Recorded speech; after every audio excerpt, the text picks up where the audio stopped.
Kush është stresi më i madh, ankthi më i madh sot në jetën tonë? Jetesa. Të kemi një jetesë më të mirë, të kemi një pasuri, të kemi shumë gjëra që ne duam t'i bëjmë. Atëherë, Allahu i madhëruar me urtësinë e tij na jep. Por problemi është, a e kemi kuptuar ne se Allahu na e ka dhënë apo jo? Sepse jo domosdoshmërisht është mirësia e Allahut të jetë pasuri.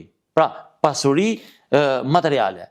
Ajo mund të jetë pasuri shëndetësore, mund të jetë pasuri shpirtërore e cila të jep një qetësi në shpirtin tënd dhe ti je i qetë. Është një pasuri familjare ku nuk ke probleme në familje. Shpeshherë ne dëgjojmë, na vinë njerëz si neve, juve dhe pothuaj të gjithë hoxhallarëve ju ka ndodhur që ju vinë njerëz dhe thonë kemi probleme në familje. Ne kemi pasuri, kemi të gjitha, por kemi probleme. Kush janë problemet? Po ti marrësh, janë problemet e cilat nuk çojnë as pluhur.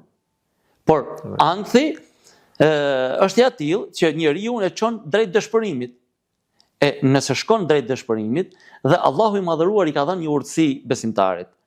Thon dietarët, nëse njeriu fillon t'i besojë vetvetes se mund ta zgjidh unë problemin, Allahu i madhëruar për t'i dhënë për ta kuptuar se sa i dobët është njeriu, e lë vetëm. Dhe thot, me që ti beson vetes, atëherë zgjidhe problemin. Por në momentin kur besimtari thot, o Allah, mos më lë vetëm. Mos më lë ballë për ballë me nefsin tim, sepse unë jam shumë i dobët për ballë ti, atëherë Allahu i madhëruar thot, robi im u mbështet tek unë.